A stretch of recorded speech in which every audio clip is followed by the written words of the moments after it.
Hello, this is Madeline. And Sonara. And we're reading the Talking News for Friday the 23rd of November, and starting with the Society News. On Tuesday there will be a coffee morning held in support of the Society at the Cloisters in Bembridge. All are welcome from 10:15 until 12 noon. The swimming group are meeting this Tuesday, that's the 27th of November, in Ryde at the Waterside Pool. The pool is closed to the public whilst the group swims. There are male and female volunteers to help you get in and out of the pool, as well as lifeguards to ensure your safety. To join the swimming group, please call the Society first to notify us of your swimming ability. On Wednesday, the weekly coffee morning will be held at Millbrook House from 10:30. There will also be our low vision drop-in between 10 a.m. and 12 noon. That's also on Wednesday. Our weekly event to allow you to view and try the low vision equipment we have at the Society without the need for an appointment. The Wednesday social group will be meeting at 2 p.m. in Millbrook House. The entertainment this week will be carols from the community choir. The group lasts approximately 45 minutes, which is then followed by tea or coffee and cake. If you are not already a member of the Wednesday social group and would like to attend, then please call Laura Jasper on 52205 to register your interest. The Thursday social group are meeting on the 29th of November at Millbrook House. The group meets from 10:30 until 2 p.m. You can knit or just have a chat. Then later in the afternoon, volunteers come in and read to the group from different topics. On Friday, the Striders group will be meeting for a circular walk in Seaview. The walk is approximately 5.25 miles long and will take about 2 hours. Lunch will be at Apley Manor at approximately 12:30. Please contact the Society if you would like to join the Striders group. And on to the short story writing competition. Later on in the programme, you will hear an audio promotion for the awards ceremony. Sight for Wight has a pre-owned Optelec Clearview plus speech video magnifier for sale. The price is £500. The price for a new machine is around £2,000. This would include delivery. If you are interested in this item, please contact Laura Jasper on 52205 or email members@iwsb.org.uk to make an appointment to see the magnifier. Dress for less. On Thursday, the 29th of November, Volunteers Manager Michelle and Member Services Manager Laura will have a display in the St James Street Dress for Less boutique. Situated directly opposite the Wetherspoons Man in the Moon pub, the shop is ideally located for easy access when visiting Newport. We aim to be there between 10 a.m. and 3 p.m. with a selection of low vision aids and literature, as well as information on volunteering for Sight for Wight. We hope to see you there. The Fellowship for the Visually Impaired meet at Bethany Evangelical Church, Union Street, Newport, on Saturday the 24th of November at 3 p.m.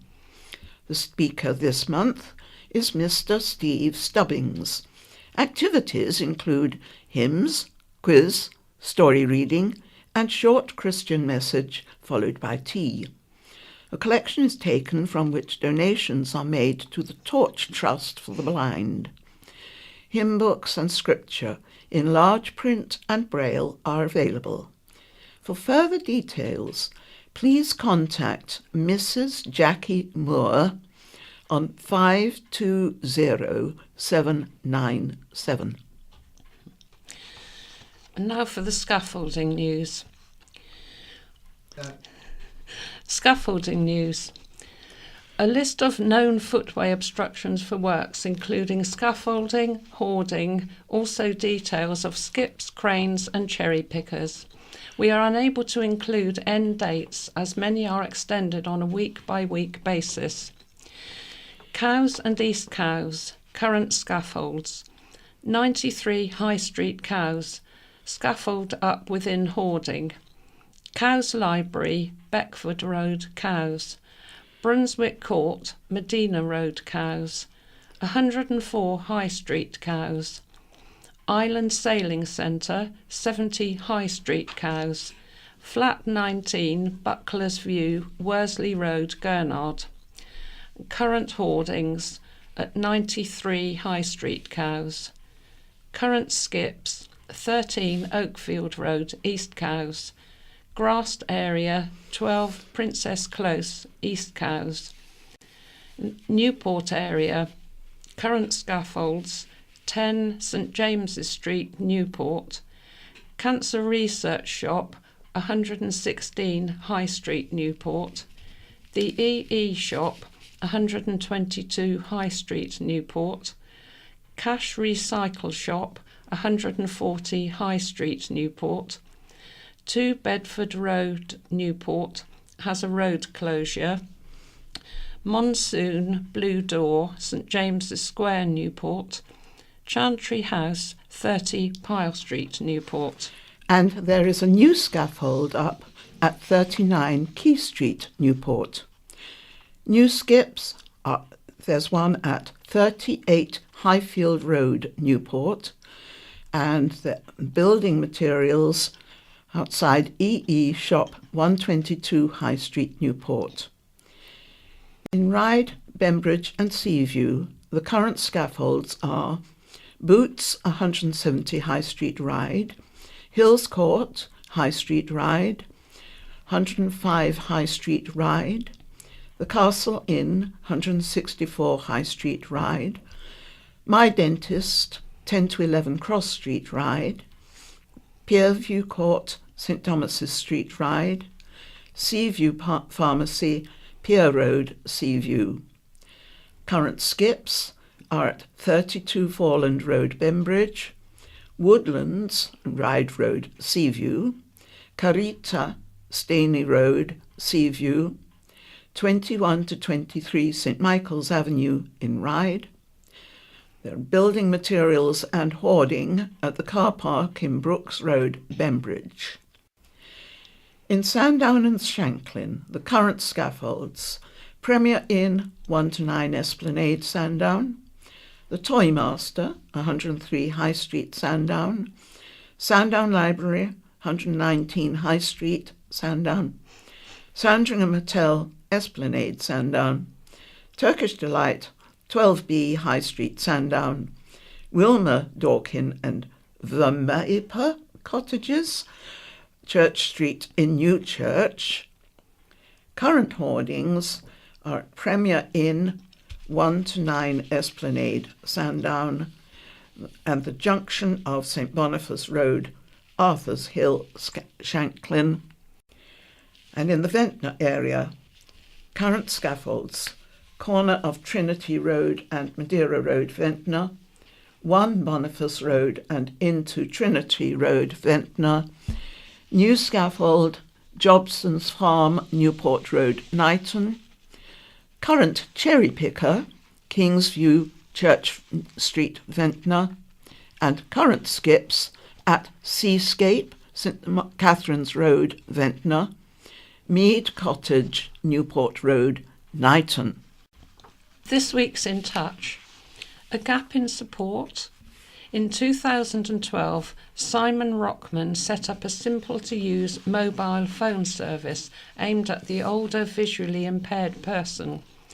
Fuss-free phones had one button which put your call through to a call centre, and they would either phone someone or text them for you. Now Fuss-free Phones has closed. Peter Wight asks Simon Rockman what went wrong and will any customers be left out of pocket. Reporter Tom Walker meets Juliet Parfitt, who began losing her sight in her early 20s. Since then, she says she has struggled to find age-appropriate information and services and feels it is an age group whose problems are sometimes overlooked. One solution for Juliet might be a Facebook group called VI Talk. It has over 2,500 members who share stories and tips and tricks on how to cope with life as a visually impaired person. Joe Fishwick from VI Talk tells us about it, and the 7 other spin-off groups ranging from information on blind sports to a book club.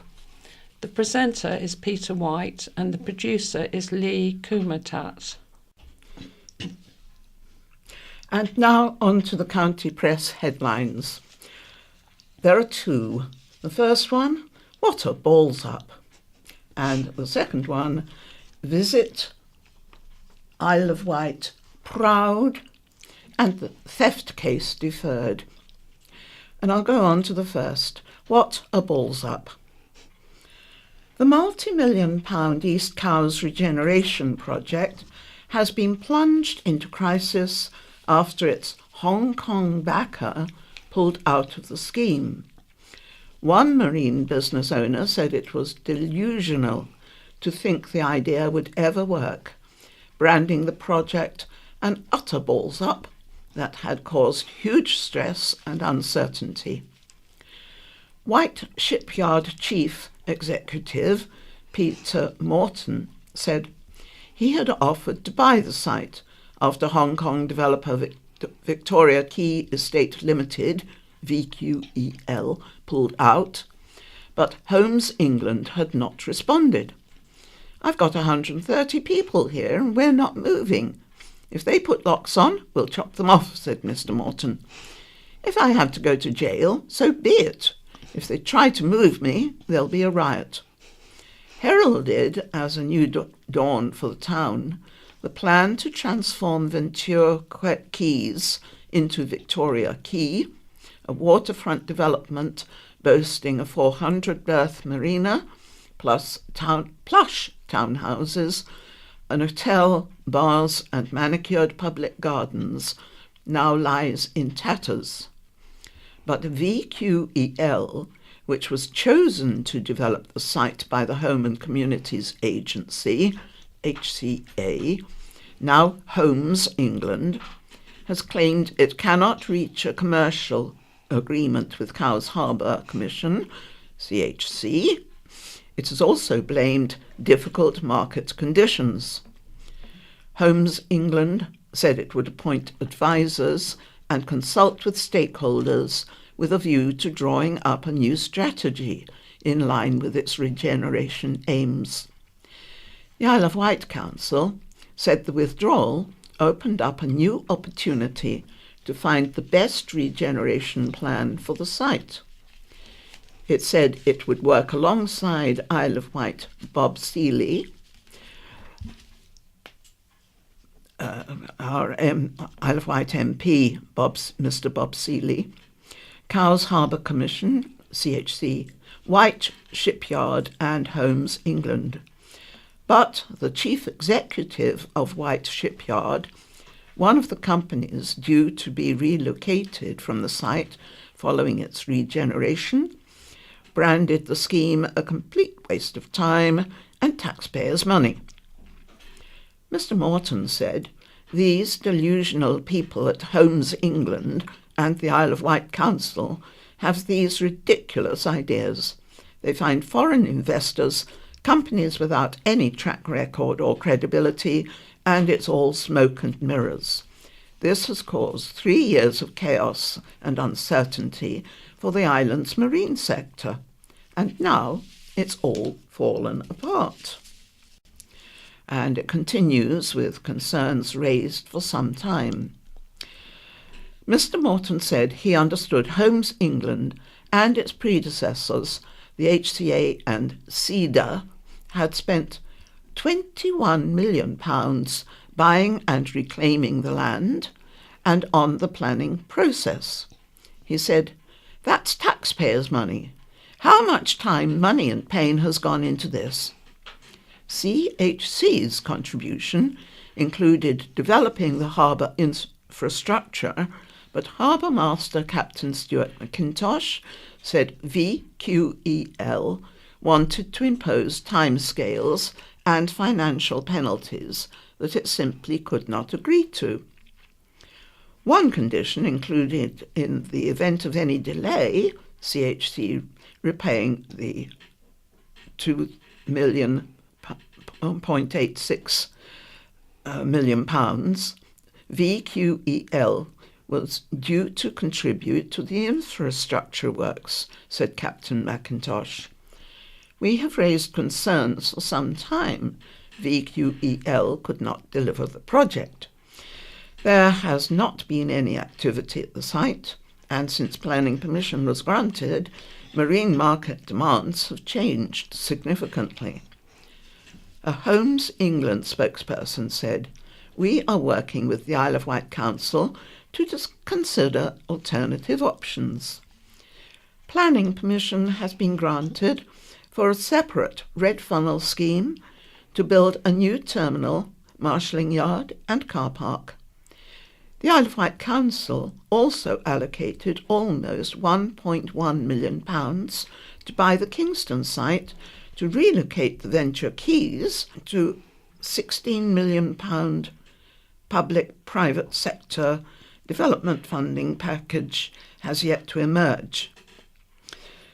Concerns have been raised about the environmental impact of building a marine park on the ecologically sensitive intertidal mudflats at Kingston. A council spokesperson said the authority was aware of the environmental designations when it bought the site. Visit Isle of Wight fraud and theft case deferred. The former finance officer of Visit Isle of Wight appeared in court last Friday after admitting a fraud and theft charge against the company totalling nearly £34,000. However, Judge David Melville deferred sentencing Joanne Thornton, 55, formerly of Heath Lane Freshwater, until March the 11th next year, as he heard she was attempting to pay all the money back. A sentencing hearing at the Isle of Wight Crown Court was told how Thornton, wife of the former chief executive of Visit Isle of Wight, David Thornton, had access to the accounting system at the company.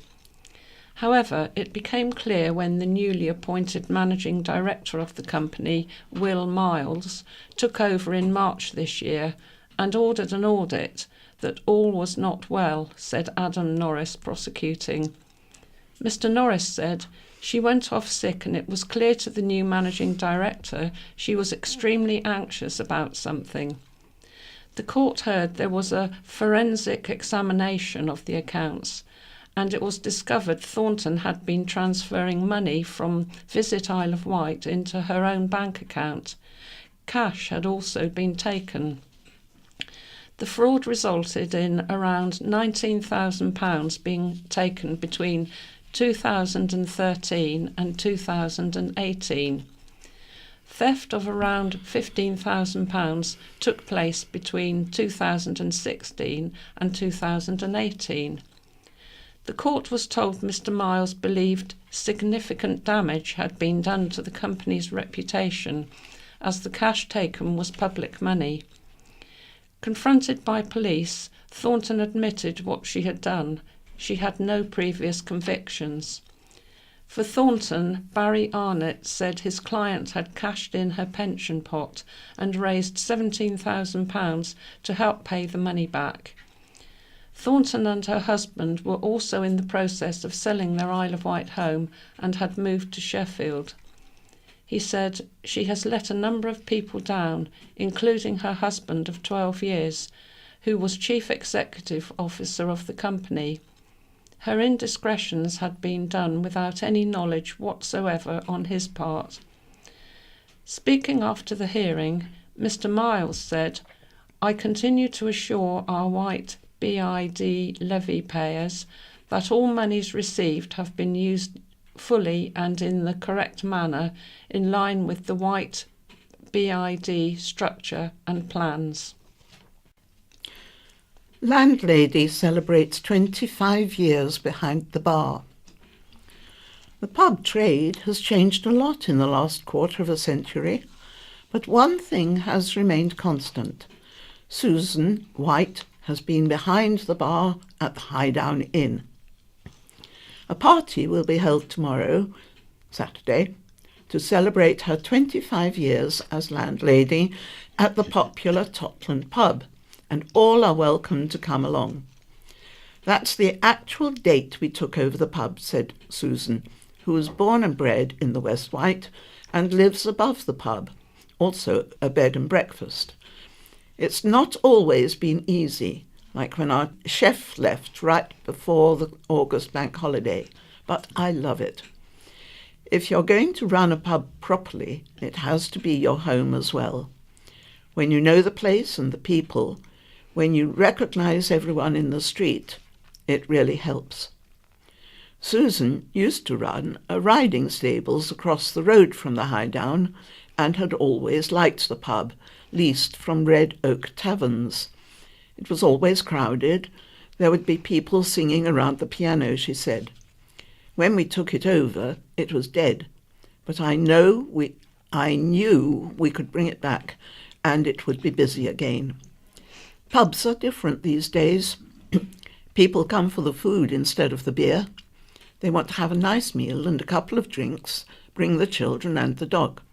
It's really satisfying when people have a nice time and leave happy.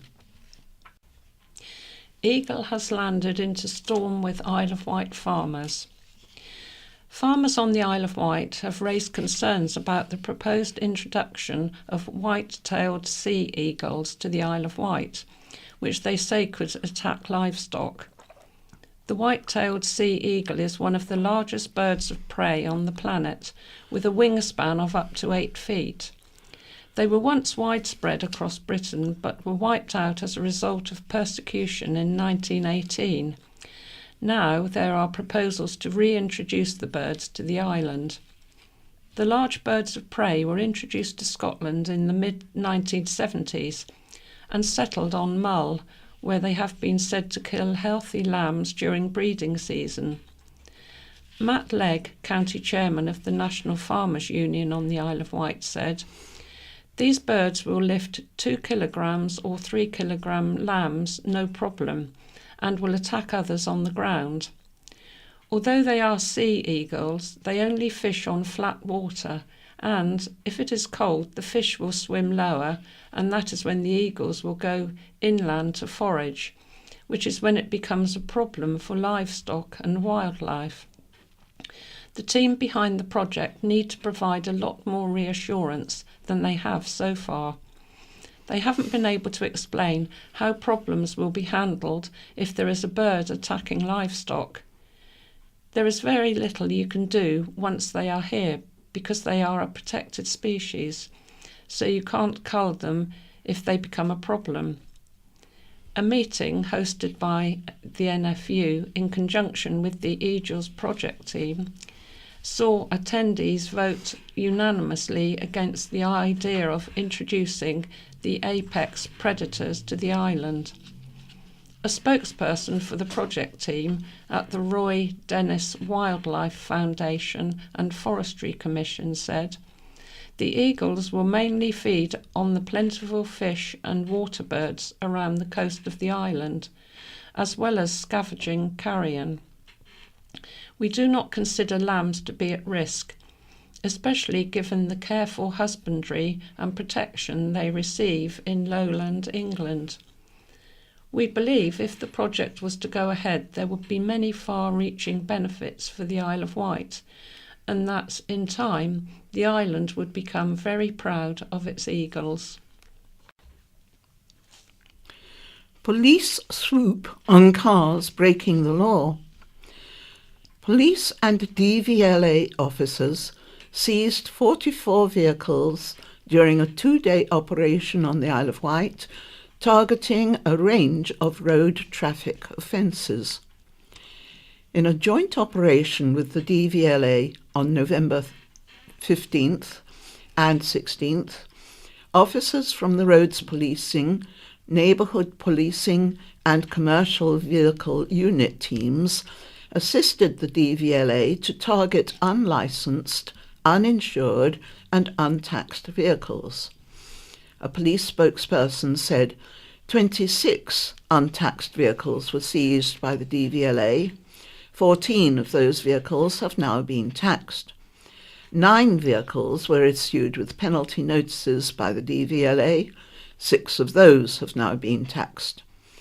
A mobile DVLA unit also identified other untaxed vehicles, which will receive postal notifications. In addition, police officers also seized 18 vehicles, including 13 for having no insurance. 1 vehicle failed to stop at a checkpoint, but was found nearby, with the driver located and reported for a number of offences, including having no insurance, driving otherwise than in accordance with the licence, no tax, and failing to stop for police. 1 disqualified driver was reported and 3 arrested on suspicion of driving while on drugs. A number of fixed penalty notices were also issued for no MOT certificates and other traffic offences. Sergeant Simon Morgan said, "There is a clear link between unlicensed, untaxed and uninsured vehicles and other forms of criminal activity or road safety."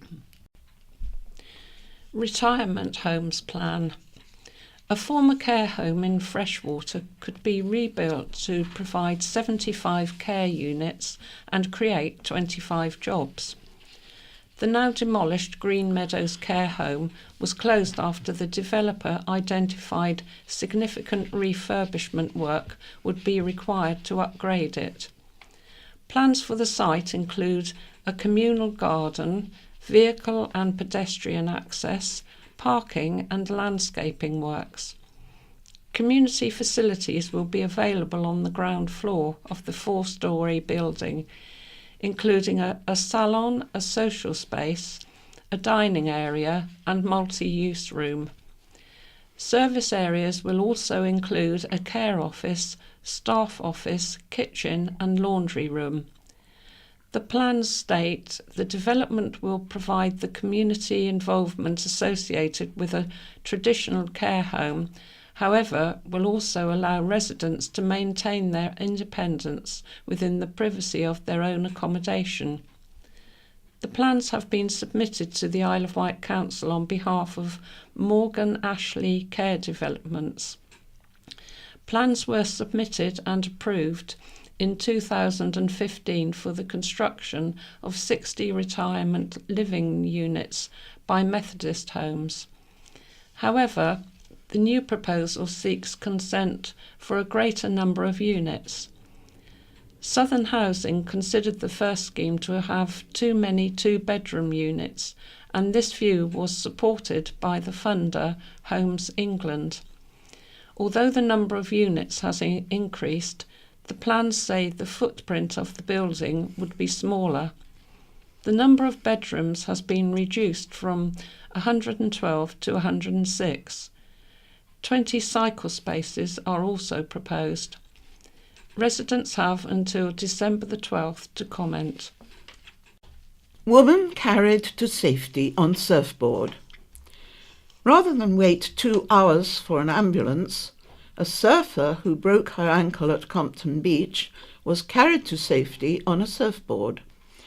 Using the board as a makeshift stretcher, fellow surfers carried Julie Cox up the cliff following the accident on Sunday afternoon. "I must have landed on a rock because I heard a loud crack. It wasn't too painful, but it was quite scary being in the middle of the sea," said Julie, 40, of Crocker Lane, Knighton. "I knew it was broken because I couldn't walk on it and it was floppy. I had to hold it in place. One of the surfers called an ambulance but were told it would take 2 hours to arrive, so they took matters into their own hands. They wrapped Julie in coats and blankets, gave her Horlicks, and carried her up the cliff before driving her to St Mary's Hospital in the back of a van. I don't know their names, but everyone was amazing. I want to thank everyone who helped me. It was really kind. I feel very blessed to be surrounded by such lovely people, said Julie. And I wouldn't want to criticise the ambulance service. They do a great job, and a broken ankle isn't an emergency. Julie was admitted to hospital where the ankle, which was badly broken, was realigned with plates and screws. It will be 6 weeks before she can take her cast off, and 6 months before she can surf again. That's the worst thing, said Julie, who can't wait to get back on her board. I'll still go down and take photos, though. Women have small brains, claimed abusive husband. A man who hit his partner on the head with a ceramic jug later told the police not to believe her, as women had small brains, a court heard.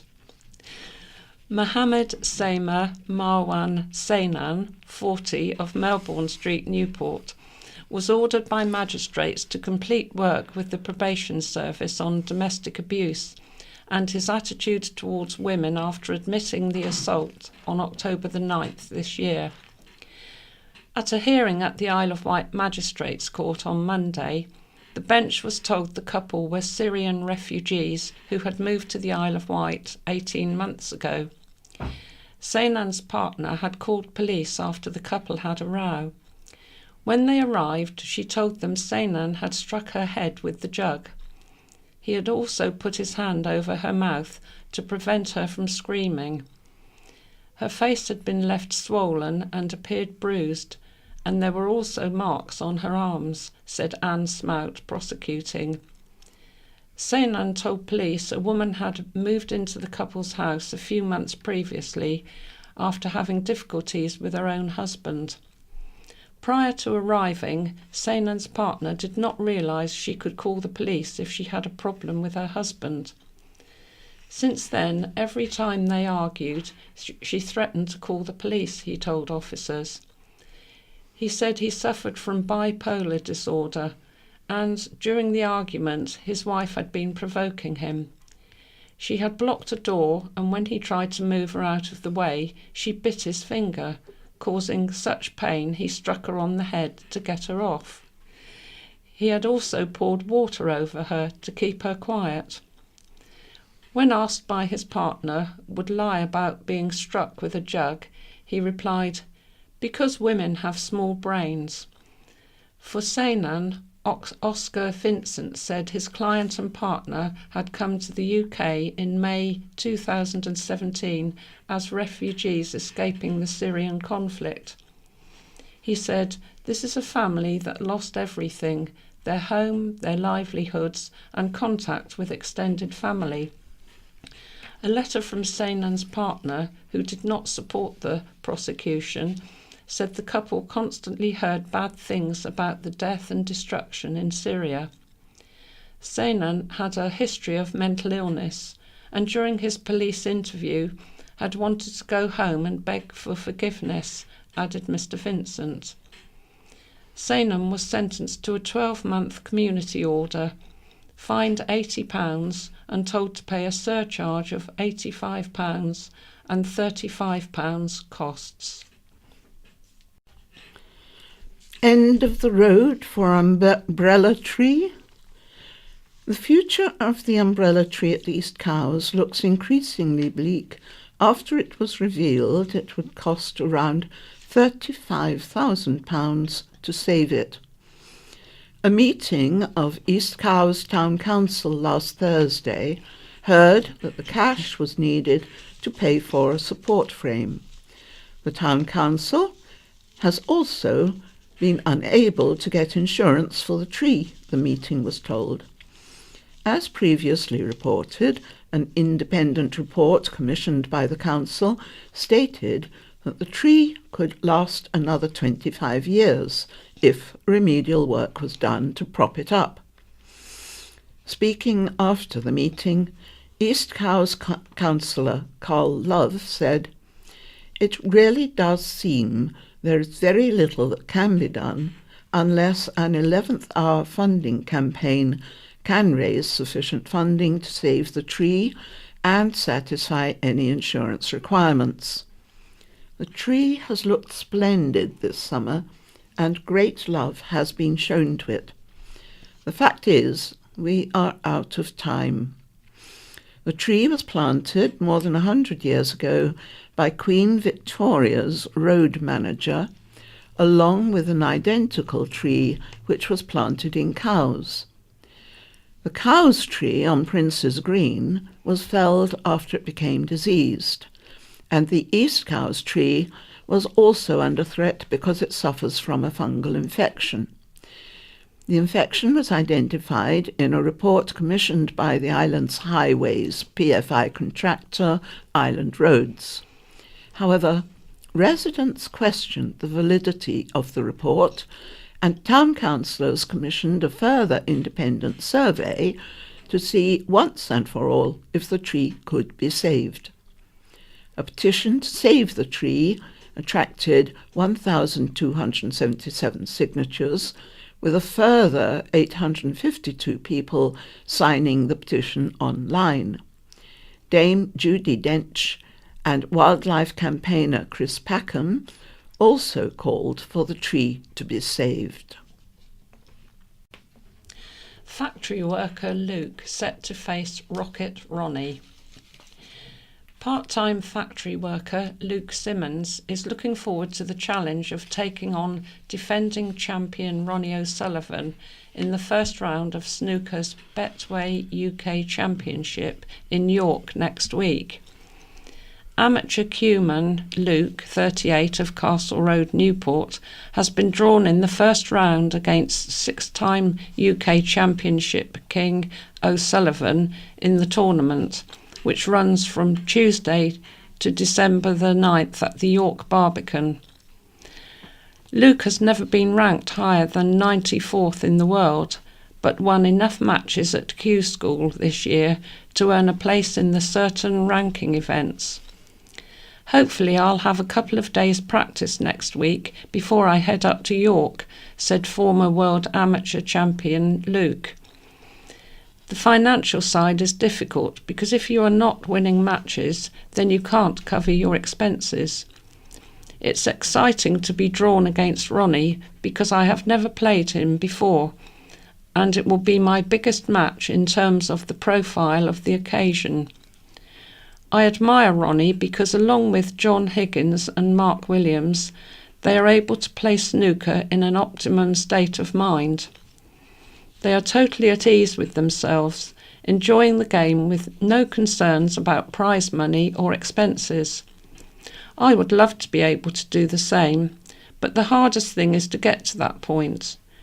I don't feel good about my game at the moment because I am very self-critical of my own performances. Snooker is a unique game in that when you are at the table, if you can clear the balls, then there's nothing your opponent can do about it. And if you don't give your opponent chances, then he can't score. It is not the first time Luke has faced a Rocket Ronnie style player.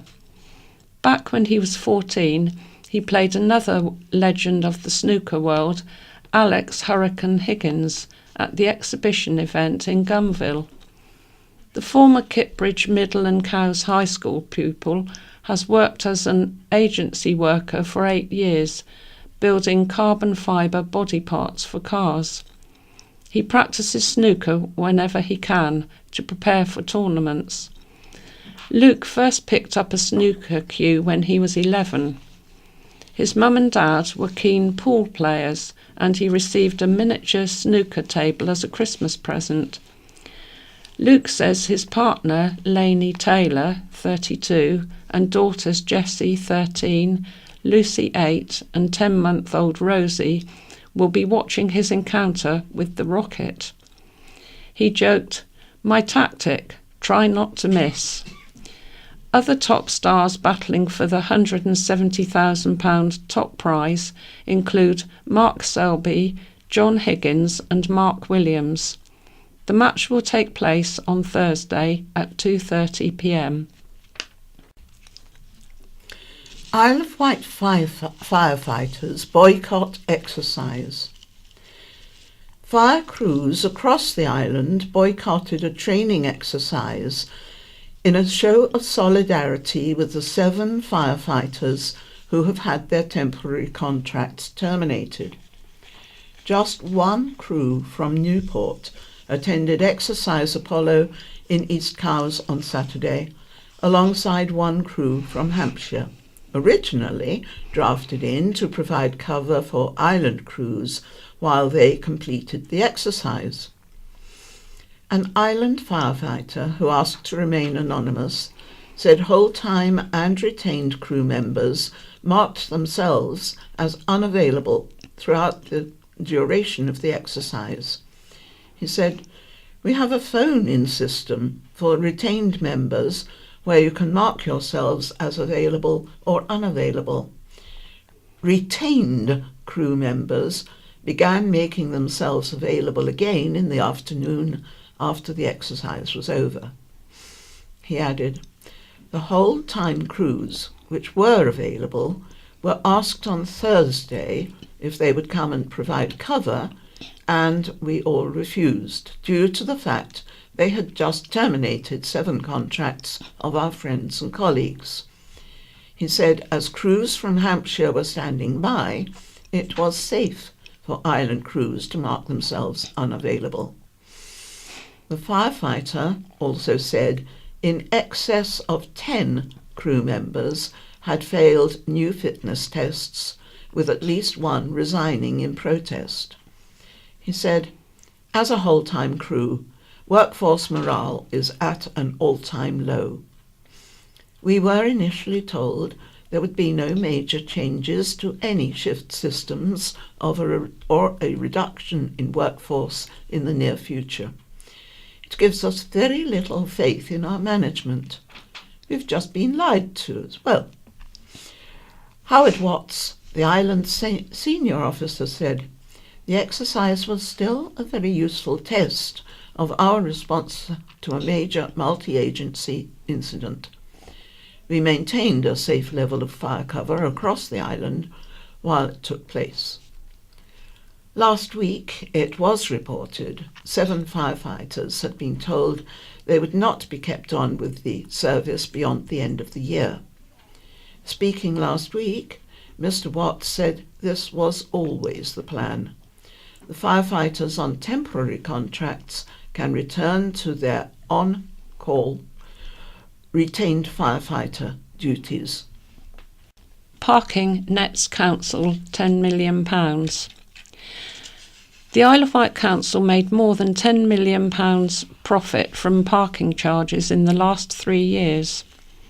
Figures released by the council revealed an average annual net income of just over £3.4 million a year, with a total income of £10,230,724 since 2015.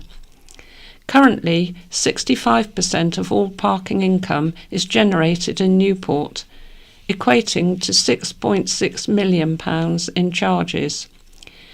The council said the money was used both for highways-related issues and to top up other services on the island. However, John McLaughlin, chair of Newport Business Association, said he was shocked at the figures. Plans have been put before the council to increase parking charges in Note Hill, Upper St James Street, and Crocker Street in Newport. He said, "Where has all that money gone? I am shocked at the amount and that they have generated that amount of money in that time. The money they are looking to generate from introducing further parking charges is such a small percentage of what they already make. If they are making so much money from parking, why can't we have more free parking? That is just profiteering for profiteering's sake." Mr McLaughlin encouraged residents to write to the council to express their concerns over the parking charges. He said, The only way this will be solved is if the public starts demanding they reconsider across the whole island. Cabinet Member for Resources, Councillor Stuart Hutchinson, said parking income fell into two areas: the costs and the income from on-street parking, and the costs and income from off-street, fully owned car parks. He said, the income from the first can only be spent on highways-related issues. That is the direct costs of parking enforcement, signage and the like, together with the other associated costs of providing the highways network. We are fortunate to have the Highways Improvement Programme, a government grant that has allowed us to improve and repair our road network. However, the council still has to make a significant annual contribution to that. Overall, the council spends about £20 million a year on managing and maintaining the highway network, which includes footpaths, bridleways and other rights of way. Councillor Hutchinson said, the income from parking contributes a small part of that overall cost. The income from council car parks goes into the overall revenue pot, along with other income from rates, grants and charges. It can then be spent to support any service, such as social care or education. Pastures new for Key Arts boss. Key Arts manager Paul Armfield is stepping down from his role at the end of December after more than 2.5 years at the helm of one of the Isle of Wight's main cultural venues. Singer-songwriter Paul, 51, from Cowes, is leaving to record a new album and also to train as a celebrant so that he can conduct humanist ceremonies, as well as being able to spend more time with his family.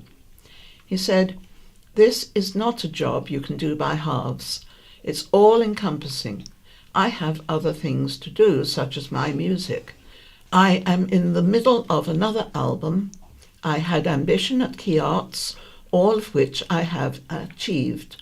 When I started there, I was given a brief to make it lively again, to get more things happening. Obviously, live events are just one small part of that.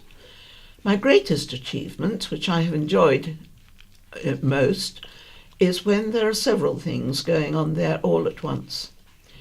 Chair of Trustees Terence Hart, who is also stepping down in December, said, "Paul Armfield's dedication to the journey of placing Key Arts, in his own words, at the cultural heart and hearth of the island has been very successful.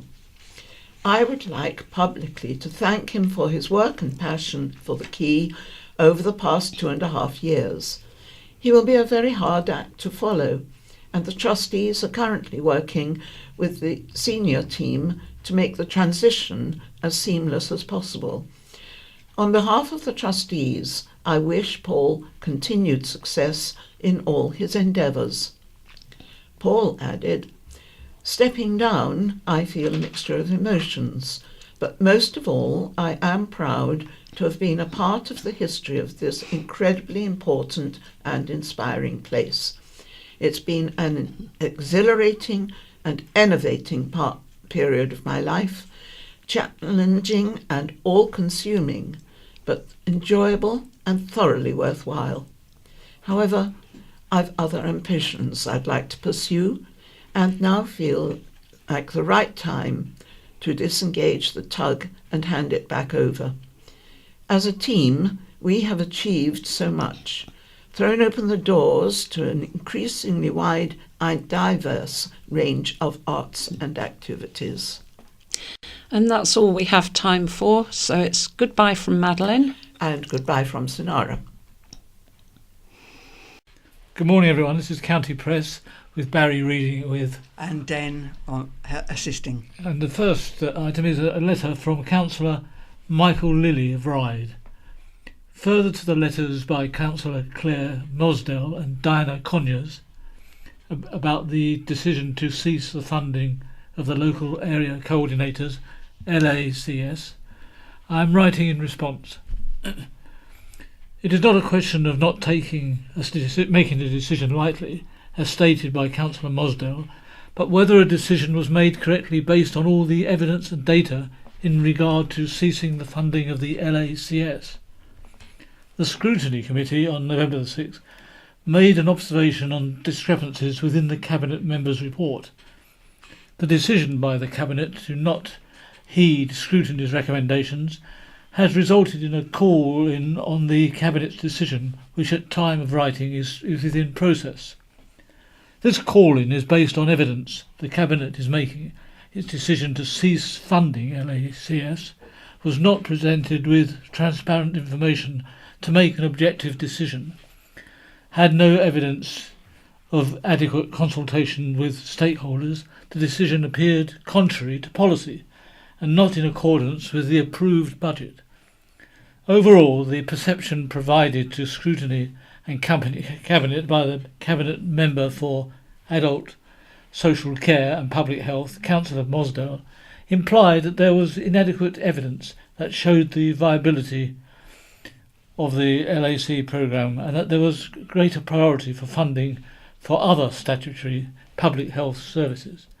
There was either insufficient evidence or no evidence presented to either the committee that substantiated adequately these implications. The Isle of Wight Council's current corporate plan rates one of its core values is transparent decision making based on the effective use of data and evidence. The LAC call-in is based on the need for greater transparency and more detailed analysis of the evidence behind the decision to cease the LACS, so hopefully a more transparent and objective decision can be made by Cabinet. Effective scrutiny enables residents such as Diana Conyers to get answers to their questions and either confirm or not their conspiracy theories. I feel Councillor Mosdale's letter a tad premature, which I do not say lightly. And from Steve Gibbs at Newport, forgive me, I'm a little confused. It concerns the leader of the Isle of Wight Council. It seems that Councillor Dave Stewart is giving mixed messages. On the floating bridge issue, Dave Stewart is willing to listen to ideas from anyone who can resolve the chain ferry issues, if I've heard correctly. Next, professionals such as firemen and other authoritative bodies give their advice, and Dave and his cabinet ignore the findings and carry on regardless. So is it when Dave and his cabinet run out of ideas, they will then consult with anyone?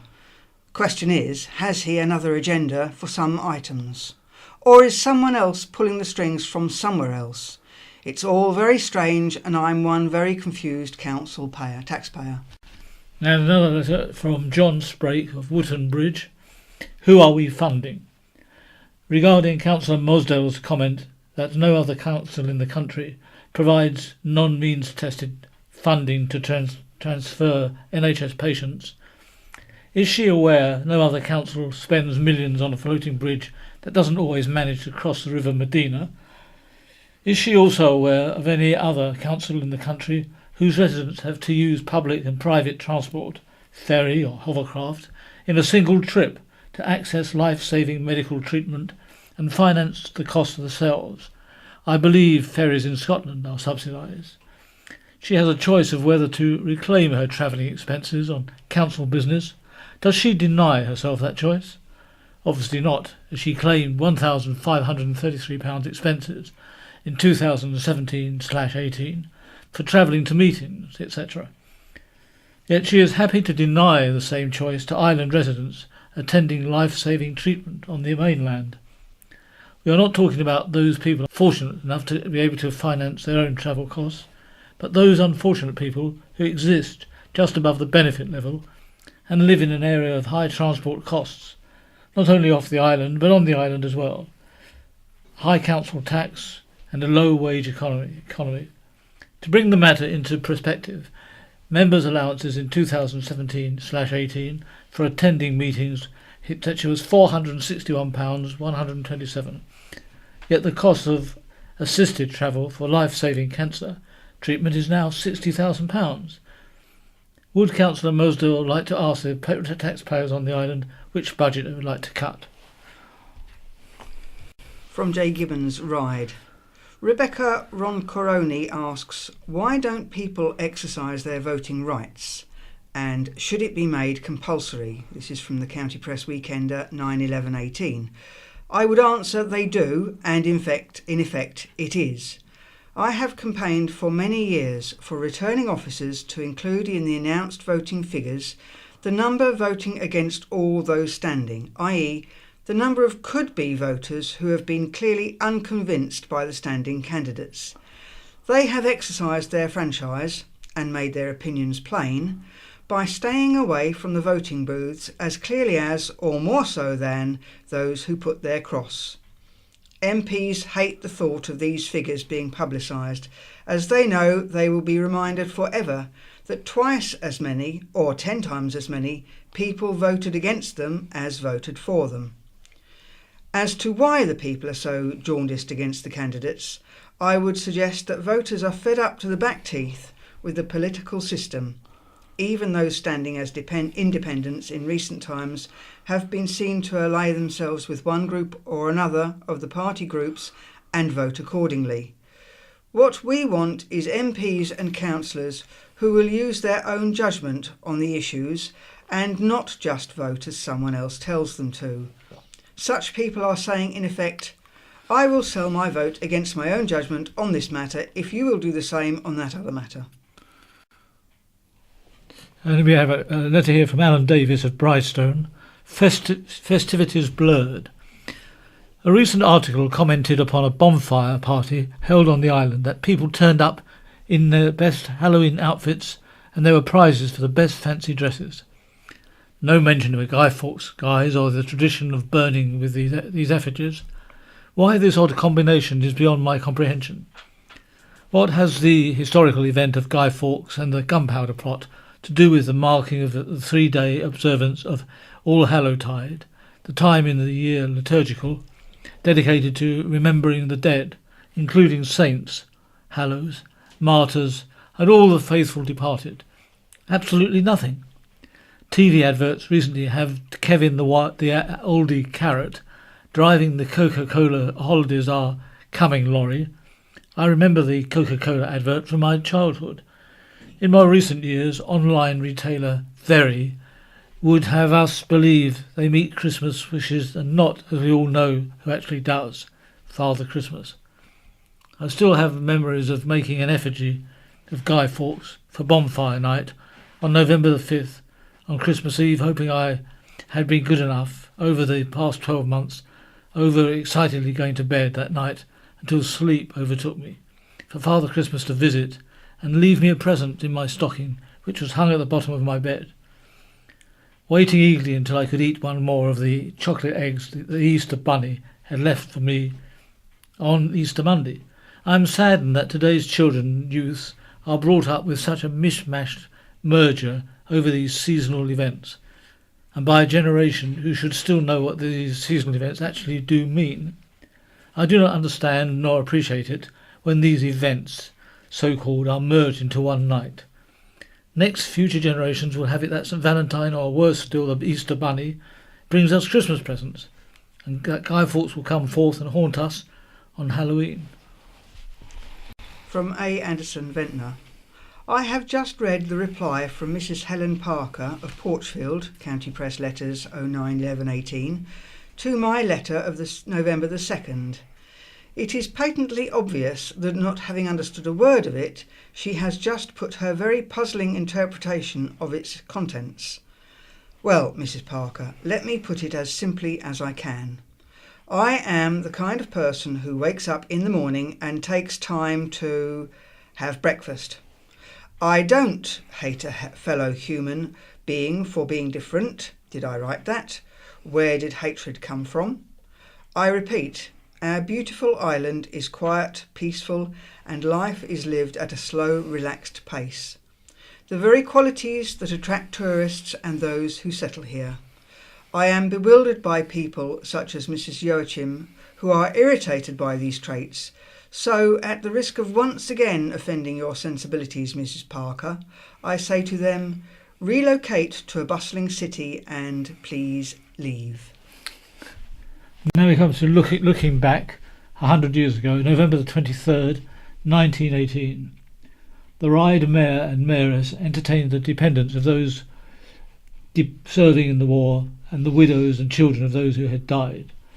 The pair fed 1,700 people, and the halls were decorated with flags and patriotic symbols. One person said this showed the mayor instinctively did the right thing at the right moment. And among the recipients of OBEs at Buckingham Palace was a distinguished scientist, Mr. Arthur Fleming. Mr. Fleming, originally of Yarmouth, was the manager of the Research and Education Department of the British Westinghouse Company and author of several learned technical works. 75 years ago, November the 27th, 1943. 3 young island girls, Lynette and Sheila Pittman and Audrey Harding of Calbourne, raised money for the Red Cross Fund. The girls raised £1 by making an effigy of Guy Fawkes. They then took round and made a collection. The secretary of the fund said it would provide 2 parcels for prisoners in Germany. Carisbrooke residents mourned the death of a local prison steward. Mr. Arthur Odell, churchwarden at Carisbrooke and steward at Parkhurst Prison, was 63 when he suddenly passed away. He collapsed while waiting for a bus outside his home. Islanders travelled from all corners to attend his funeral at Carisbrooke Church. And 50 years ago, November the 16th, 1968, a new community initiative allowed elderly islanders to attend their first remembrance service in many years. A minibus made its first trip and took people from the Polars Home for the Blind and from Russell House Flats for the Aged to the service at Newport War Memorial. And Police Sergeant Groves told a meeting of doctors, pharmacists, police and prison officers that for the first time the Isle of Wight had a drug problem. P.S. Groves said members of the regional drug squad had found evidence of the misuse of drugs. He said, out of 8 arrests made, 7 of them were made on the Isle of Wight, and more than half were islanders. 25 years ago, November the 12th, 1993. Government figures showed the success rate of island GCSE pupils to be the worst in the south, even though the county's rate was up. The average number of pupils on the island gaining 5 or more A to C grades was 35.2%. It was well below the national average of 41.1%. Whitelink staff took 3 days to circumnavigate the island, not on board a ferry, but pulling a boat along the roads.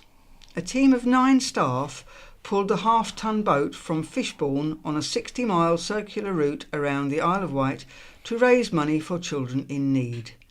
They raised more than £800. And 10 years ago, November the 21st, 2008, services for elderly and disabled people at the Riverside Centre were at risk of a 50% funding out, according to the centre's directors. Members heard the Isle of Wight Council was planning to give vulnerable people their own pot of cash to pay for chosen services. It was feared that this would lead to severe funding cuts for the centre and the services it provided. Winning Rotary Young Chef of the Year was the icing on the cake with Jack Young and his dad, Mark. Jack's win came just 24 hours after Mark, head chef of the St Helens restaurant, scooped Chef of the Year at the Isle of Wight Food Awards. Mark said, Jack really pulled it out the bag. I don't think he wants to be a chef, but he loves cooking. A highlight of the summer. During the late 1980s and 1990s, the Knighton Mackerel Fair was a highlight of the village's calendar. The midsummer celebration was a revival of traditional fairs that took place in Knighton during the 17th and 18th centuries, following successful fishing seasons. Back then, villagers would gather to buy the catch, tell stories from the sea, and enjoy impromptu entertainment. The Revival Fair was launched in 1987 and saw fancy dress, tug-of-war, stalls and entertainment. The main feature of the fair was the traditional mackerel run, a 5-mile race recreating the trek from the sea which the fishermen used to make in order to have their fish selected for market. The winner of the race was annually awarded the Buddle Inn Trophy. The event each year had a different theme for fancy dress and displays. This ranged from the Wild West to the French Revolution. Competitions were held, mackerel was eaten, and entertainment was laid on in the form of displays and performances. At its height, more than 1,000 people came to Knighton for the annual fair. Thanks go to Simon Dable, one of the original organisers of the Revival Fair, for sharing pictures with the county press. Now we have my view from Alan Marriott. The eagles are coming. ... Well, I hope they are. Imagine seeing beautiful raptors soaring over the island as they did hundreds of years ago. When the plan by the Roy Dennis Wildlife Foundation to release young white-tailed sea eagles on the island was published in the county press a couple of weeks back, it provoked a minor storm of reaction from those rightly concerned for our dear little red squirrels, the creatures that are to the Isle of Wight what penguins are to the South Pole. Letters poured in, and there was much worry that these magnificent returnees from a 400 years exile would be swooping down to snack on Tufty and his pals. I went along to the roadshow just on by the RDWF as I do gazing at our feathered friends, and wanted to find out more. My first encounter there was with Nature Zone's feisty Angela Hewitt, who told me there are a lot of men at the event because blokes like big birds. No comment. Roy Dennis, a charming old birdman who cut his teeth twitching on the island many years ago, is passionate about reintroducing species and instrumental in successfully bringing red kites back to England some years ago. He wants to make the Eagle Project happen.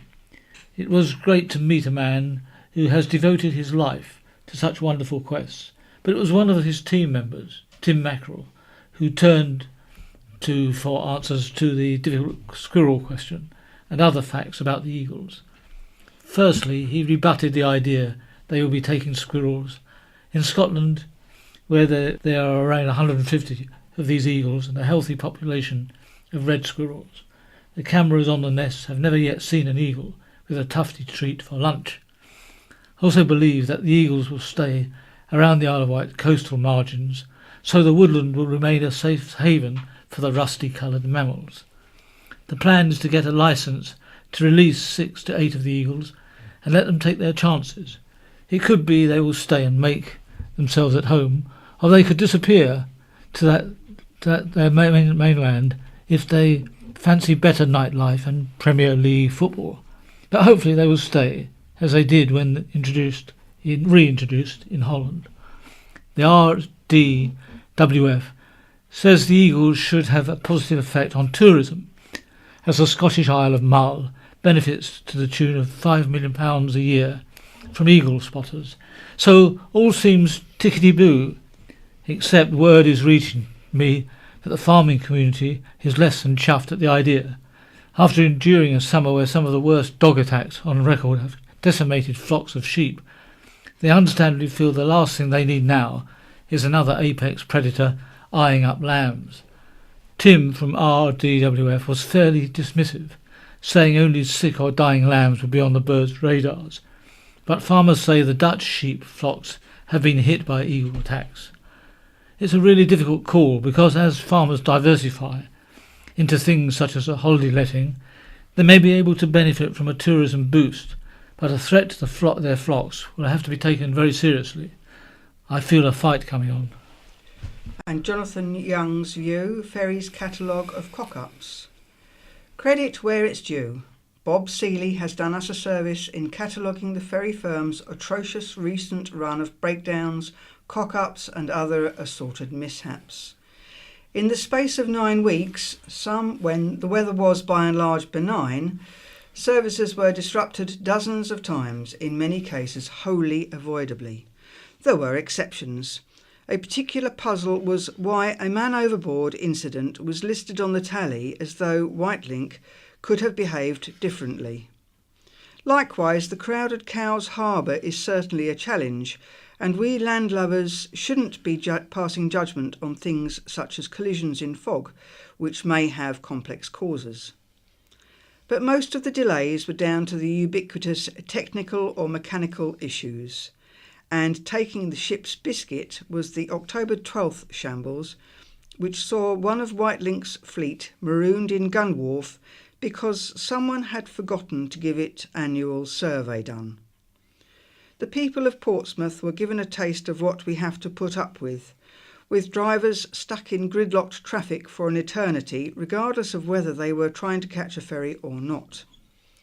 The firm did itself no favours by trying to dress that up as a technical issue. Our MP has asked Whitelink, Red Funnel and Hover Travel whether they find these statistics acceptable. He is being a tad too polite.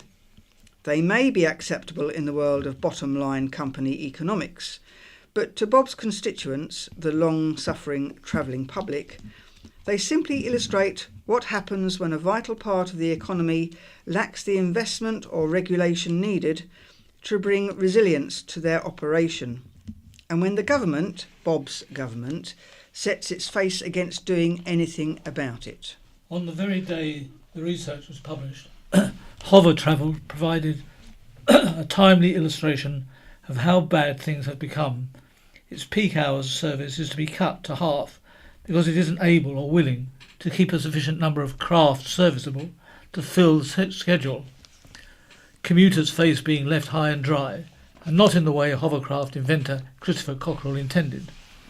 Hover Travel is apparently sanguine at the prospect, with the comment, which can only be sensibly interpreted as waving customers goodbye.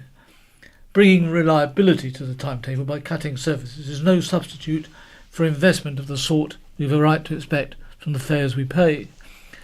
In the case of Whitelink and Red Funnel, such investment as there is invariably geared towards increasing capacity, with the consequent economies of scale and profitability, rather than, for example, creating resilience by making sure that taking vessels out of service for routine maintenance doesn't result in short-notice cancellations. This is a terrible advert for the island, and it's terrible for islanders to trying to go about their business. As Bob Seeley has said, there is an effective duopoly in the vehicle market, and it cries out for regulation. Long delays of the kind we've conditioned to see as normal attract compensation on the railways, while in Scotland the ferries operate on fares which are a fraction of the Isle of Wight's charges. Brexit permitting, Bob has a little more time before he has to answer to the electorate for his extravagant 2017 promises to sort it all out. He continues to make the right noises. The question is, are his friends in government listening?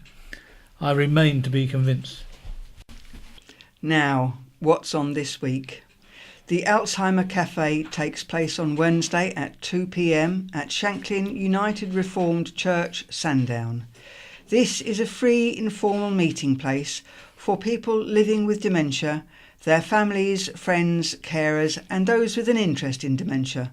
For further information, contact 220-200. And the Bembridge Heritage Society will be holding its AGM on Tuesday at Bembridge Village Hall, starting at 7 p.m.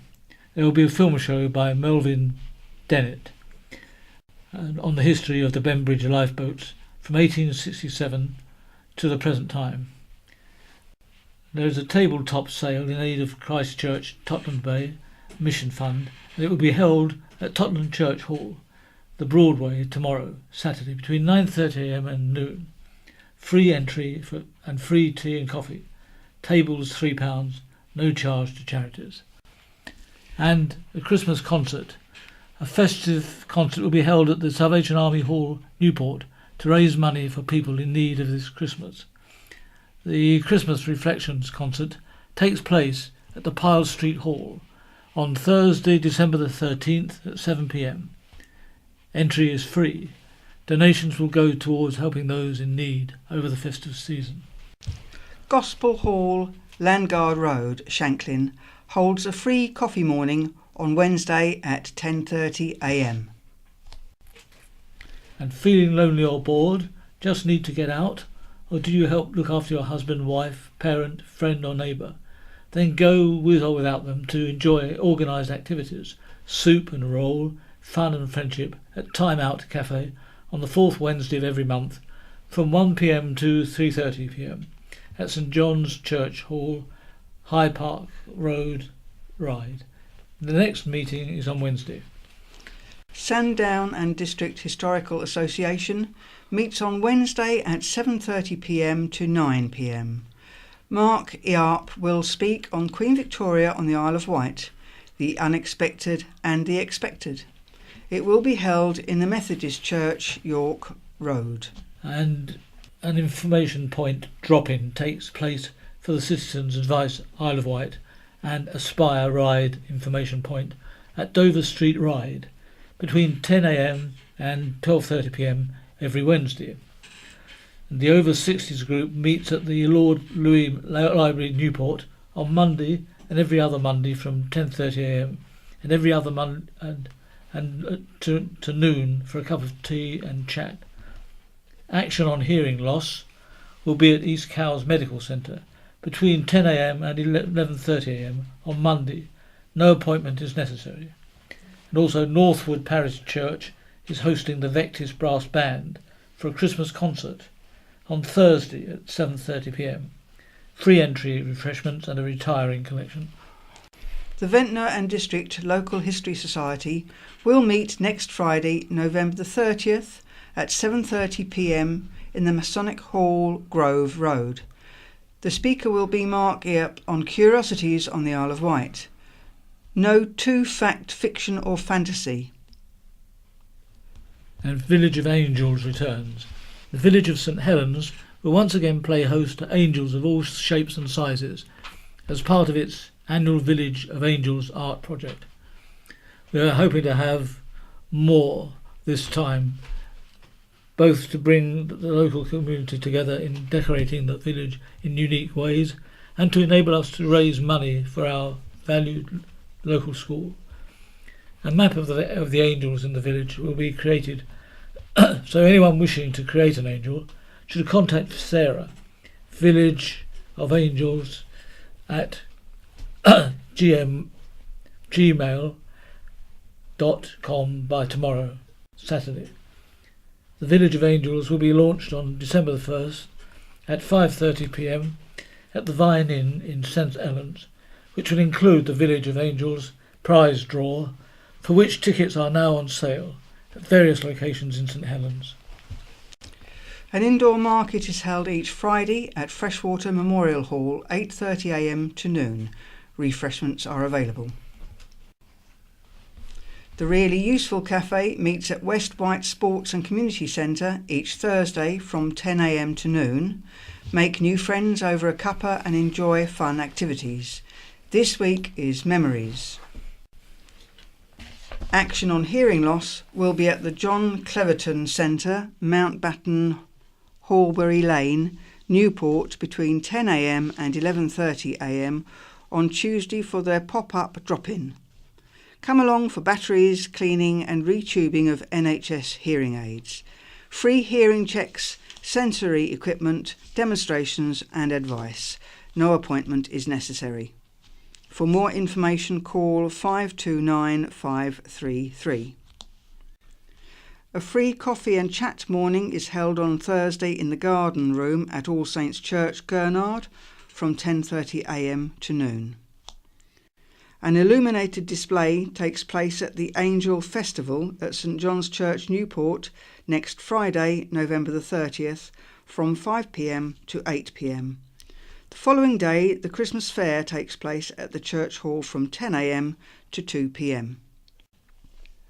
Man airlifted after stabbing. Bleeding heavily from a stab wound in his side. A man stumbled into a Ventnor pub asking for help. Regulars at the Blenheim in the High Street said the 26-year-old local man, who has not been named, was known to the owners. David Walters of Ryde was the first to spot the wounded man when he stumbled in on Monday afternoon. He said he wandered in the pub and said he had been stabbed in his side. He was bleeding quite profusely and I was concerned it was his kidney. It looked like a screwdriver wound or something like that. Landlady Debbie Cardwell said, "He came in for help as he knows us here. He was bleeding and very upset, but he was talking and walking. I made sure his wound was covered and called the ambulance. He said he had been stabbed and the wound was on his right-hand side. It is believed that the man was stabbed in Bonchurch and walked to the pub seeking help. He was airlifted to Southampton General Hospital by the air ambulance. His injuries are not believed to be life-threatening." Police spokesperson said, "At 1:44 p.m. on Monday, November the 19th, officers received a report of a man on the High Street, Ventnor, suffering from a stab wound. The 26-year-old man from Ventnor was transported to Southampton General Hospital by air ambulance. His injuries are not considered life-threatening. The injuries are thought to have been caused elsewhere prior to the man arriving at the High Street. At the time of going to press, no arrests have been made, but anyone with information can call police on 101. The Cowes Community Club's panto players will perform a Silver Jubilee panto this Christmas. Performances will be held at 7:30 next Friday, November the 30th, and 2:30 p.m. and 7:30 p.m. next Saturday, December the 1st. Tickets are available from behind the bar at Cowes Community Club, Park Road, or by calling 292238. And can't make ferry? Charter a boat. Desperate to perform at the Royal Albert Hall, but unable to make the last ferry home on a school night, determined young musicians from the Isle of Wight chartered their own boat. Young instrumentalists and singers from across the south travelled to London earlier this month to take part in the Music for Youth proms, organised by the Bournemouth Symphony Orchestra, BSO. They included 132 youngsters from Carisbrooke and Medina Colleges, the Island Free School and the Isle of Wight Music Hub. It was a fantastic opportunity to play with members of the BSO, but it almost didn't happen. Southampton and Isle of Wight Music Hub manager Kath Page said, "In early September the project was in jeopardy. It was evident we would not be able to make the last ferry back to the island.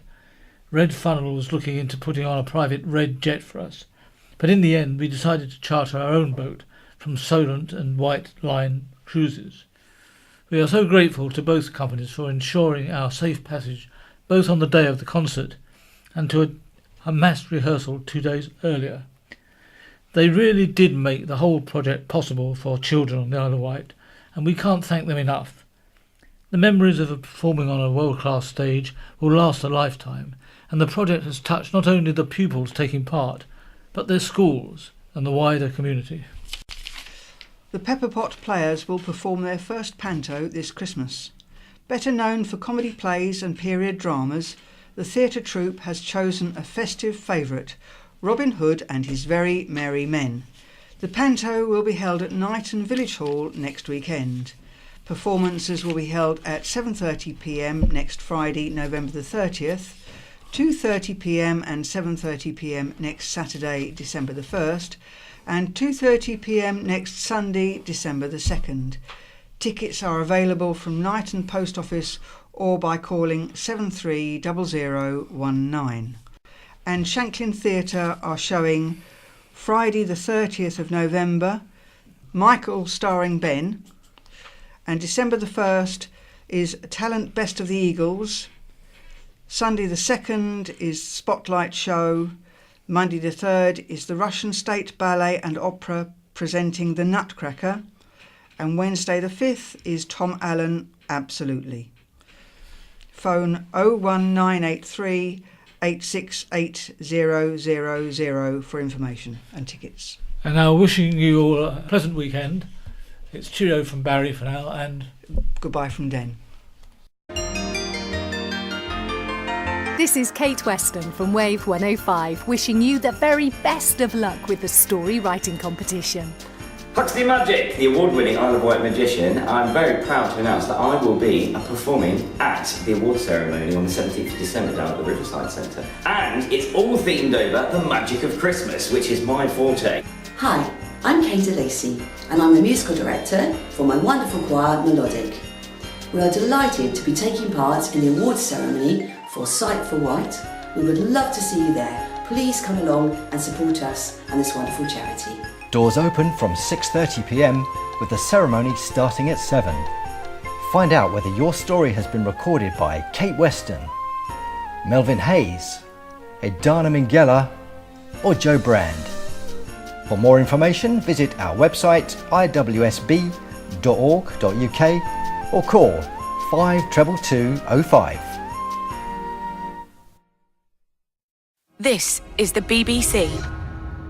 This is In Touch, the magazine programme for people like me who are blind or partially sighted. I'm Peter Wight. Thanks for downloading this week's edition. Good evening. Tonight, 2 ideas. One that failed, one that looks like succeeding. We examine the collapse of a phone service to help callers who struggle with new technology. And the online forum gaining users in their thousands. Sometimes it takes a long time to get rehabilitation if you lose your sight later in life. And, you know, when you're seeking employment, when you want those that to some people seem really simple questions answered, you want to know how to put toothpaste on a toothbrush, you know, and it's those questions that you need help with. First, those phones. It seemed like a great idea at the time. Fuss-free phones was aimed at people who had difficulties with smartphones, whether because of increasing age, increasing disability, or just because they struggled. The concept was a very simple mobile phone with no extras, but also the facility where at the press of just one button you could reach an operator who would put you in touch with a relative or a friend, either directly on the phone or by sending them a text message. The operator would also search the internet for you if that's what you wanted. All that for a subscription of £25 a month, less for customers on low incomes. The RNIB said it was just what was needed and agreed to stock it. Customers told us it had changed their lives. So, what could possibly go wrong? Well, a few days ago, Fuss-Free Phones closed down. Its founder and chief executive, Simon Rockman, wanted to come on to In Touch to explain what had happened. I think there were 2 issues. One was I failed to communicate the idea. I just wasn't good enough at the marketing and didn't reach the people I needed to reach. And the other is it's intrinsically a quite expensive service. It was £25 a month. It's expensive because it had real operators spending minutes on the phone with each customer. And lots of people who are visually impaired are on a low income. Could you have done it any cheaper? Should you have tried to do it cheaper? And no, actually on quite a lot of the customers, particularly visually impaired customers, we made a loss. And I worked on the basis that if we made a loss on some customers, we could make that up with profit on other customers. Because there were some people who paid £25 a month and made almost no calls a month and didn't use the telephonists, and we made a good margin on those. But there were too many customers who were very expensive and not enough who were lucrative. So how actually did you market it? Because it's a well-known fact that it's quite difficult to reach a visually impaired market for obvious reasons of being able to read things. What did you do? We sold through the RNIB. We were on the RNIB website, but actually we struggled at educating the people who answered the phones at the RNIB about our service, and I don't think they recommended it often enough to people. That's surprising, isn't it? Because they were enthusiastic about it on this programme. They said it was the kind of idea that they thought needed to be doing. It was aiming at an audience that they recognised. Are you surprised? Did you perhaps not make it clear enough to them what you needed? We didn't have enough opportunity to go in and talk to the people who answer the telephones. So yes, senior people were enthusiastic, and although it took a very long time between the enthusiasm and the first sales, there seemed to be an awful lot of processes to get through to get products stocked by the RNIB. They, of course, aren't the only pebble on the beach as far as communicating with visually impaired people are concerned. There are other charities, there are talking newspapers, there are voluntary organisations in almost every town in the country.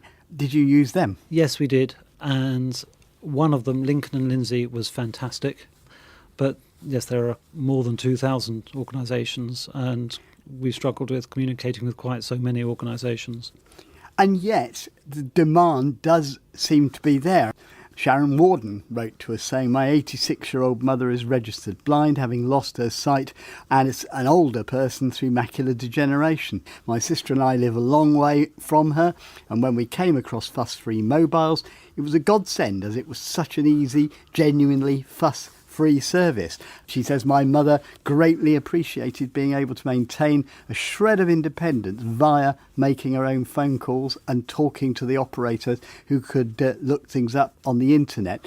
That's probably the kind of typical thing you heard. Yes, and I've had lots of letters from people, and it's really quite upsetting.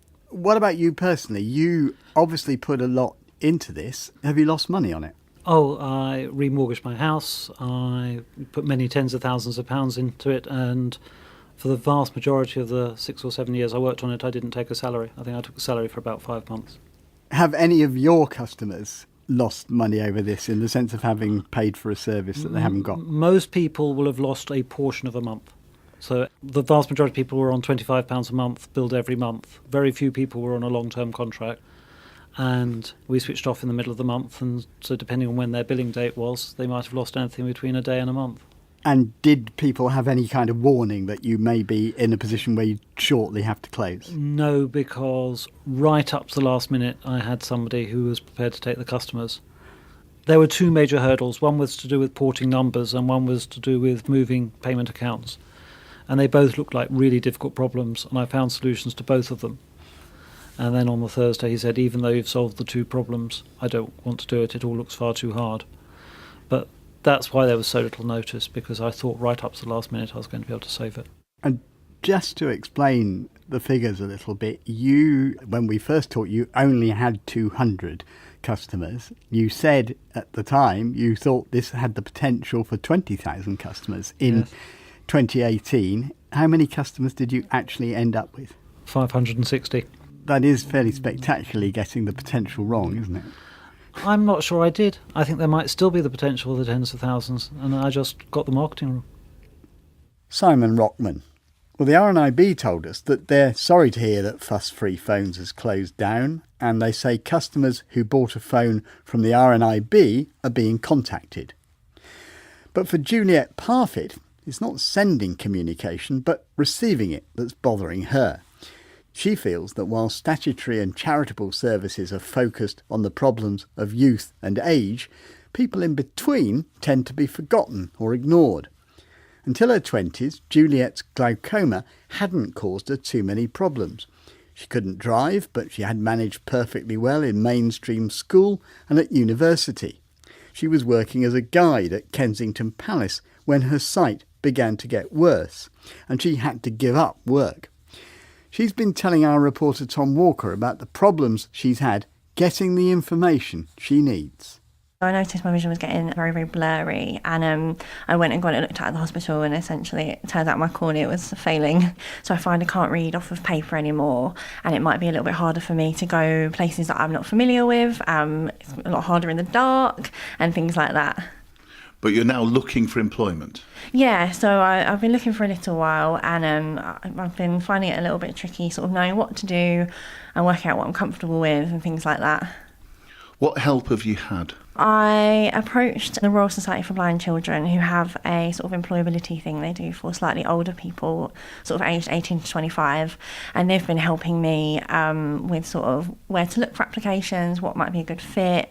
They run events every so often, and they'll sort of check my work, like my cover letters and applications, everything. So that's been really helpful. But more generally, you're concerned about the lack of assistance and support for people like you, 26-year-olds, who have either lost sight or are in the process of losing their sight. Yeah, so I think I was sort of 24, 25 when I approached the RSBC, and I realised I needed a bit of help. But I think if this was happening now I'm 26 or if I'm a little bit older, I think I'd have been sort of on my own quite a lot. And I've spoken to a lot of people who either they themselves lost their sight in their sort of late 20s or they know someone who has, and they say you're given the bare minimum of what you need and you're kind of left to it. The information I've gathered has been through talking to random people that I happen to know through RSBC and just random friends and things like that. So it's all been sort of cobbled together. And I think, say you were sighted and you started to lose your vision and you didn't know anybody else, you might not know what to do. You might not know to get the most out of the services that are available. You almost want it to be as easy as possible, which is not to say that it's always easy, but you almost want someone to come along and be sort of like, here's these things that are available, this is what you can do to access them if you want to, not being, pushed into anything, but finding that information. It shouldn't be cobbling it together and Googling different things. It should be clear somewhere if you're completely new to losing your sight. What about peer support, people of your own age? There really isn't any that I've found. If you're 18 to 25, you can get the back end of services for young people. But if you're over the age of 25, you tend to find there are partially sighted societies. I have a local one, but it tends to be older people because that is the majority of people who have sight loss. But, there are a substantial amount of people, say in their 20s or 30s, who probably are having trouble with vision loss. And I think there's a comfort in having someone your own age that is sort of going through a similar point in your life, because you're not necessarily going to be able to relate to someone in their 50s or 60s, and they're not necessarily going to be able to relate to you. If you lose your sight when you're in your 20s or 30s, you might be trying to find a job or still trying to work out your career. You might be living in a house share or something, things that are things are a bit more uncertain when you're younger. You're still trying to work it out, and you don't necessarily want your sight loss to sort of derail everything. But where can you go to find people that understand that a little bit more than people who are older children? It would be nice to have sort of a support of your own age sort of thing. Most of the people I know are sighted, and they're all very nice and accommodating, but there's sort of things they won't always understand. And if you have VI people your own age, and they straight away will understand things without having to explain. So it can be a little bit isolating sometimes. What needs to happen, as far as you're concerned, for people of your age? Well, I think we're quite an easy age group to get in contact with. We use social media, we're on the internet a lot.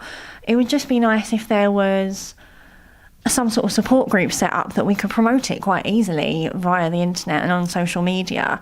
So it would be great if maybe an organisation could set up a support group aimed at a specific age, say sort of 25 to 35 or, whatever ages you want, but just sort of easy to find. I think people probably are looking for it and not able to find it.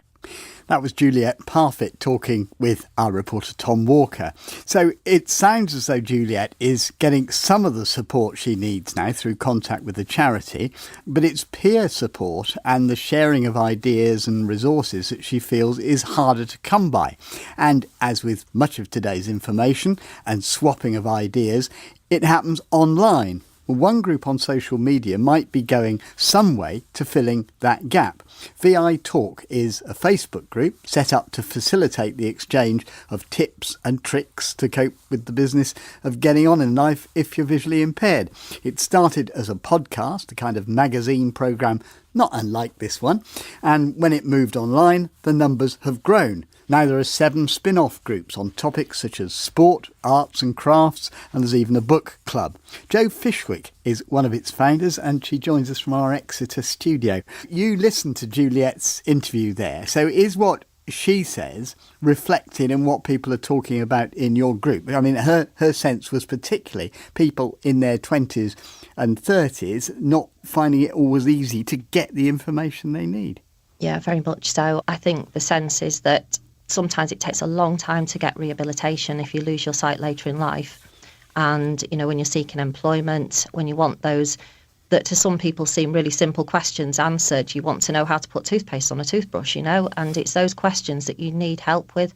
And so VI Talk, the members, and it's member-led, it's not, there are 4 trustees and there are some volunteers as well, but it's the members themselves. So over 2,700 members on the main group, and they are all ages, all backgrounds and abilities. So they're going to answer those questions for people, hopefully. And if you were to define its purpose, because it sounds as if you could, with a thing like that, you could do all sorts of things. I mean, does it need to have a focus?